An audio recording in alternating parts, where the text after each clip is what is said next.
नमस्कार दोस्तों, कैसे हैं आप लोग? मेरा नाम सौरभ कुमार है और मैं आप लोग को यहाँ पर बिहार लोक सेवा आयोग, बिहार पब्लिक सर्विस कमीशन का बीपीएससी का मेंस का जो है पढ़ा रहा हूँ। ठीक है, मेंस का।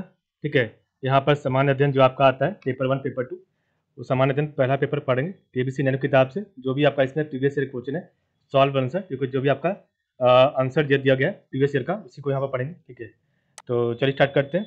पेपर 1 आपका, पेपर 1 का सेक्शन 1 होगा। ठीक है, जिसमें आज हम पढ़ेंगे जनजातीय विद्रोह का। ठीक है, तो जनजातीय विद्रोह से जो भी आपका 1993 से लेकर 2019 के बीच में जो भी क्वेश्चन आया उसको हम लोग पढ़ेंगे। ठीक है, तो चलिए स्टार्ट करते हैं। तो देखिए आपके सेक्शन 1 का जो पार्ट नंबर बी आपका जो है आपका जनजातीय विद्रोह। आज का पहला क्वेश्चन है, क्वेश्चन नंबर 15।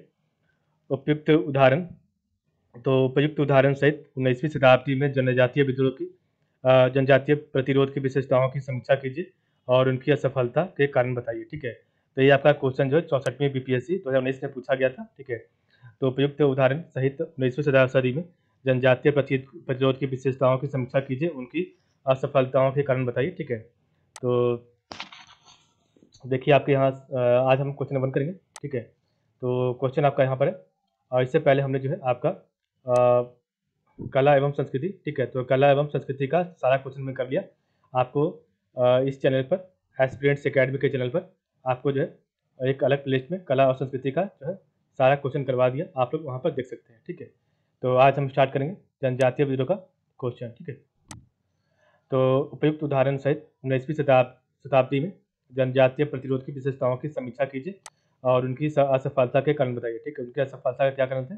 तो की टू आंसर, तो आंसर जो है आपका इस क्वेश्चन को आंसर करने का जो मेन पॉइंट है वो आपका ये होना चाहिए। ठीक है, तो 19वीं सदी तक जनजातीय क्षेत्रों में अंग्रेजों के आधिपत्य और उनके संसाधनों के दोहन शोषण के कारण जनजातियों में उपजे प्रतिरोध के कारण उपजे विभिन्न आंदोलनों पर प्रकाश डाले। आंदोलन से उभरे कुछ जनजातीय नेताओं का उल्लेख करें। जमींदारों और महाजनों के खिलाफ लड़ी गई कुछ स्थानीय विद्रोहों पर भी प्रकाश डाले और असफलता के मूल कारणों का उल्लेख करें। ठीक है, तो ये आपका 3 जो कि आंसर आपको करना होगा। ठीक है, तो 19वीं शताब्दी तक जनजातीय क्षेत्रों में अंग्रेजों के आधिपत्य और उनके संसाधनों के दोहन शोषण के कारण जनजातियों में उपजे प्रतिरोध के कारण उपजे विभिन्न आंदोलनों पर प्रकाश डाले और आंदोलन से उभरे कुछ जनजातीय नेताओं का उल्लेख करें और जो है वो जमींदारों और महाजनों के खिलाफ कड़ी लड़ी गई कुछ स्थानीय विद्रोह पर भी प्रकाश डालें और असफलता के मूल कारणों का उल्लेख करें। ठीक है, तो 19वीं शताब्दी में विदेशी शासन और उसके परिचारक, तो 19वीं शताब्दी में विदेशी शासन और उसके परिचारक बुराइयों के खिलाफ कई जनजातीय विद्रोह खोई हुई स्वतंत्रता, तो खो हुई स्वतंत्रता, स्थानीय स्वायत्तता में विदेशी घुसपैठ, प्रशासनिक नवाचारों की शुरुआत, भूमि की अत्यधिक मांग आदि ऐसे आदिवासी विद्रोह के पीछे प्रमुख कारण थे। ठीक है, तो 19वीं शताब्दी में विदेशी शासन और उसके परिचारक बुराइयों के खिलाफ कई जनजातीय विद्रोह हुए और खो हुई स्वतंत्रता, स्थानीय स्वायत्तता में विदेशी घुसपैठ, प्रशासनिक नवाचारों की शुरुआत, भूमि की अत्यधिक मांग आदि ऐसे आदिवासी विद्रोह के पीछे प्रमुख कारण थे। आदिवासी विद्रोह की विशेषताओं को निम्नानुसार वर्णित किया जा सकता है। ठीक है, तो आदिवासी विद्रोह को जो है आदिवासी विद्रोह की विशेषताओं को निम्नानुसार वर्णित किया जा सकता है। तो 1857 से पूर्व, तो 1857 से पूर्व जिस दौरान भारत में, तो इस दौरान भारत में 20 से अधिक बड़े और छोटे आदिवासी विद्रोह हुए थे और ये विद्रोह तत्कालिक कारणों के परिणाम थे। ठीक है, और विद्रोह की प्रकृति में मूल रूप से स्थानीयकृत थे। उदाहरण के लिए हो एवं मुंडा विद्रोह, छोटा नागपुर क्षेत्र में उत्पन्न हुए विद्रोह, राजमहल पहाड़ियों में संथाल, असम में होम विद्रोह, खासी पहाड़ी में खासी विद्रोह आदि। ठीक है, तो इस दौरान भारत में 20 से अधिक बड़े और छोटे आदिवासी विद्रोह हुए थे और ये विद्रोह तात्कालिक कारकों के परिणाम थे और विद्रोह की प्रकृति में मूल रूप से स्थानीयकृत थे। उदाहरण के लिए हो एवं मुंडा विद्रोह, छोटा नागपुर क्षेत्र में उत्पन्न हुए विद्रोह, राजमहल पहाड़ियों में संथाल, असम में होम विद्रोह, खासी पहाड़ी में खासी विद्रोह आदि थे। ठीक है, इस अवधि के दौरान आदिवासियों के पास भारत पर ब्रिटिश शासन के मूल चरित्र के बारे में उचित समझ का अभाव था। इसलिए शुरुआत में उन्होंने अपने उत्पीड़कों, भूस्वामियों, महाजनों और स्थानीय अधिकारियों को निशाना बनाया और ये आदिवासी आंदोलन शुरुआती दौर में छोटे छोटे टोलियों में बिखरे हुए थे। ठीक है, तो ये आदिवासी आंदोलन शुरुआती दौर में छोटे छोटे टोलियों में बिखरे हुए थे और इनके पीछे न तो उचित संगठन था, न ही उचित कोई योजना थी। अधिकांश आदिवासी विद्रोही प्राकृतिक में गैर प्रगतिशील और पिछड़े दिख रहे थे, ठीक है। और उन्होंने पुराने तरीकों को स्थापित करने की कोशिश की, चाहे वह स्थानीय आदिवासी रीति रिवाज हो अथवा जमींदारी परस्त उनके संरक्षकों के साथ उनके पारंपरिक रिश्तों के रूप में हो, ठीक है। तो आपका अधिकांश आदिवासी विद्रोह प्रकृति में गैर प्रगतिशील और पिछड़े दिख रहे थे। उन्होंने पुराने तरीकों को स्थापित करने की कोशिश की, चाहे वे स्थानीय आदिवासी रीति रिवाज हो अथवा जमींदारी प्रस्त उनके संरक्षकों के साथ उनके पारंपरिक रिश्तों के रूप में हो। 1857 के बाद 1857 के बाद, तो 1857 के बाद भी काफ़ी हद तक आदिवासी आंदोलन का बड़ा स्वरूप वही रहा, लेकिन उनका दृष्टिकोण बदलने लगा, ठीक है। अंग्रेजों, जमींदारों, मनी लेंडर्स और बाहरी लोगों के बीच सांठगांठ को आदिवासी समझने लगे। उदाहरण के लिए बिरसा मुंडा कहते हैं, साहब साहब एक टोपी, अंग्रेज जमींदार एक ही हैं, ठीक है। साहब साहब एक ही टोपी है, ठीक, मतलब अंग्रेज और जमींदार एक ही हैं, ठीक है। तो 1857 के बाद 1857 के बाद भी काफ़ी हद तक आदिवासी आंदोलन का बड़ा स्वरूप वही रहा, लेकिन उनका दृष्टिकोण बदलने लगा। अंग्रेजों, जमींदारों, मनी लेंडर्स और बाहरी लोगों के बीच सांठगांठ को आदिवासी समझने लगे। उदाहरण के लिए बिरसा मुंडा कहते हैं थे, साहब साहब एक टोपी, अंग्रेज जमींदार एक ही हैं। आदिवासी विद्रोह ने अपने वैसे करिश्माई नेताओं से नेतृत्व की बागडोर वापस ले ली, जो अक्सर अलौकिक शक्तियों के अधिकारी होने का दावा करते थे। उदाहरण के लिए संथाल विद्रोह के बड़े नेताओं में सिद्धू और कान्हो ने अपने समर्थकों से कहा कि कोई भी हथियार उन्हें नहीं मार सकता, ठीक है। तो आदिवासी विद्रोह ने अपने वैसे करिश्माई नेताओं से नेतृत्व की बागडोर वापस ले ली, जो अक्सर अलौकिक शक्तियों के अधिकारी होने का दावा करते थे। और उदाहरण के लिए संथाल विद्रोह के बड़े नेताओं में सिद्धू और कान्हो ने अपने समर्थकों से कहा कि कोई भी हथियार उन्हें नहीं मार सकता, ठीक है। इसी तरह बिरसा मुंडा ने अपने अनुयायियों से कहा कि सिंह बोंगा आदिवासी भगवान उनके सपने में आए और उन्हें अंग्रेजों से लड़ने के लिए कहा है। विद्रोहियों ने सतयुग और धर्मयुग की अवधारणाओं के आदिवासी आंदोलनों में अंधविश्वासी स्वरूप का निरूपण किया, ठीक है। विद्रोहियों ने सतयुग और धर्मयुग की अवधारणाओं को आदिवासी आंदोलनों में अंधविश्वासी स्वरूप का निरूपण किया था, ठीक है। आदिवासियों के विद्रोह ने एक अनूठी सांस्कृतिक पहचान को ध्वस्त कर दिया। तो आदिवासियों के विद्रोह ने एक अनूठी सांस्कृतिक पहचान को ध्वस्त कर दिया, जो प्राकृतिक में विशिष्ट थी। एक जनजाति का अपना नियम, प्रथा और परंपरा है, ठीक है, जिसमें प्रवेश करना बाहरी लोगों के साथ साथ विदेशियों के लिए भी नुकसानदायी थी। आदिवासी पहचान ही भारत में आदिवासी विद्रोह का सबसे महत्वपूर्ण हिस्सा थी, ठीक है। तो आदिवासी पहचान ही भारत में आदिवासी विद्रोह का सबसे महत्वपूर्ण हिस्सा थी, ठीक है।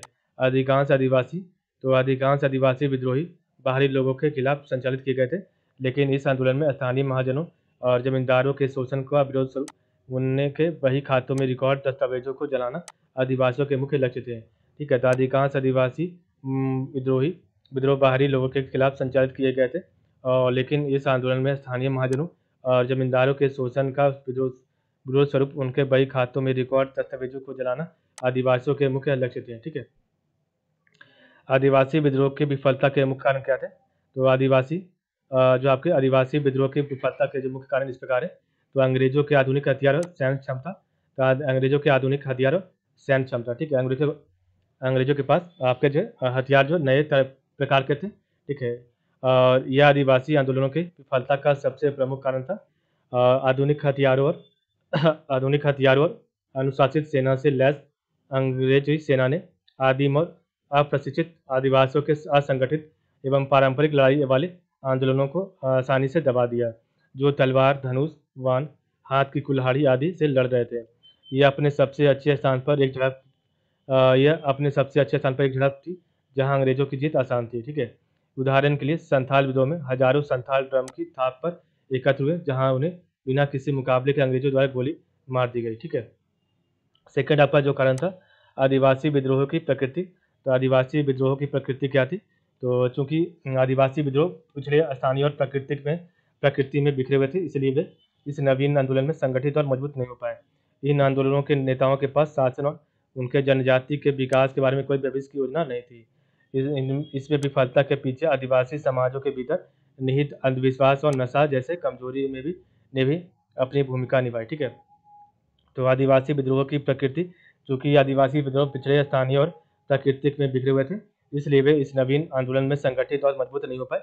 और इन आंदोलनों के नेताओं के पास शासन और उनकी जनजाति के विकास के बारे में कोई भविष्य की योजना नहीं थी और इनमें विफलता के पीछे आदिवासी समाजों के भीतर निहित अंधविश्वास और नशा जैसे कमजोरी ने भी अपनी भूमिका निभाई। ठीक है।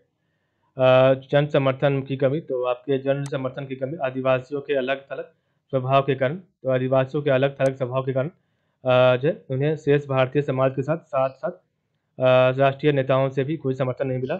उनकी अशांति को अक्सर सैन्य समस्या के रूप में देखा जाता था और आमतौर पर आम लोग आदिवासी मुद्दों से अनिवार्य और उदासीन थे। ठीक है। तो जन समर्थन की कमी, आदिवासियों के अलग-थलग स्वभाव के कारण उन्हें शेष भारतीय समाज के साथ-साथ राष्ट्रीय नेताओं से भी कोई समर्थन नहीं मिला और उनकी अशांति को अक्सर सैन्य समस्या के रूप में देखा जाता था और आम तौर पर आम लोग आदिवासी मुद्दों से अनिवार्य और उदासीन थे। ठीक है। यद्यपि आदिवासियों ने अपनी भूमि और रीति रिवाजों की हिफाजत के लिए बहादुरी से लड़ाई लड़ी यद्यपि आदिवासियों ने अपनी भूमि और रीति रिवाजों की हिफाजत के लिए बड़ी बहादुरी से लड़ाई लड़ी, फिर भी उनके पास कम फलदायी रहे। ठीक है। क्योंकि अंग्रेजों की रणनीति अधिक कारगर साबित हुई, इसलिए यह कहा जा सकता है कि 19वीं शताब्दी में जनजातीय विद्रोह कई मोर्चों पर भले असफल रहा, इसके बावजूद भावी आंदोलन के आधार स्तंभ बनकर मील का पत्थर साबित हुआ और उनका संघर्ष व्यर्थ नहीं गया। ठीक है। यहाँ पर आपको कुछ याद करना, जो भी आप ऊपर पढ़े उसका कुछ की टू रिमेंबर है। तो प्रश्नोत्तर में आए मुख्य बिंदु को अस्मरणीय बनाएं। ठीक है। जो भी आपका ये बिंदु है, ठीक है, जैसे कि आपका आदिवासी विद्रोह की विफलता के जो मुख्य कारण थे, तो आपका एक पहला पॉइंट यहाँ पर होगा अंग्रेजों के आधुनिक हथियार और सैन्य क्षमता, आदिवासी विद्रोह की प्रकृति, ठीक है, और जन समर्थन की कमी। ठीक है। तो ये आपका पॉइंट हो सकता है, इसको आपको याद करना। ठीक है। आप पूरा लाइन बाय लाइन याद नहीं कर सकते। ठीक है। इसलिए आप पॉइंट रखिए और अपने शब्दों में इसे लिखने की कोशिश कीजिए और भी कहीं से जो है जनजातीय आदिवासी के बारे में पढ़ के जो है आप इसमें ऐड कर सकते हैं। ठीक है। और अंग्रेजों के जनजातीय क्षेत्रों पर, तो अंग्रेजों के जनजातीय क्षेत्रों पर आधिपत्य और उनके शोषणवादी नीतियों को ध्यान में रखें। तो अंग्रेजों के जनजातीय क्षेत्रों पर आधिपत्य और उनके शोषणवादी नीतियों को ध्यान में रखें। आंदोलन की असफलता के मूल कारण को याद रखें। तो आंदोलन की असफलता के मूल कारण को याद रखें। ठीक है। नेक्स्ट हमारा जो है क्वेश्चन नंबर जो है आपका 16 होगा, जो कि आपका जनजातीय विद्रोह का क्वेश्चन नंबर 2 होगा। ठीक है। सेकंड क्वेश्चन होगा। ठीक है। इसको कल पढ़ेंगे। तो आज के लिए बस इतना ही। आप लोग का बहुत बहुत धन्यवाद।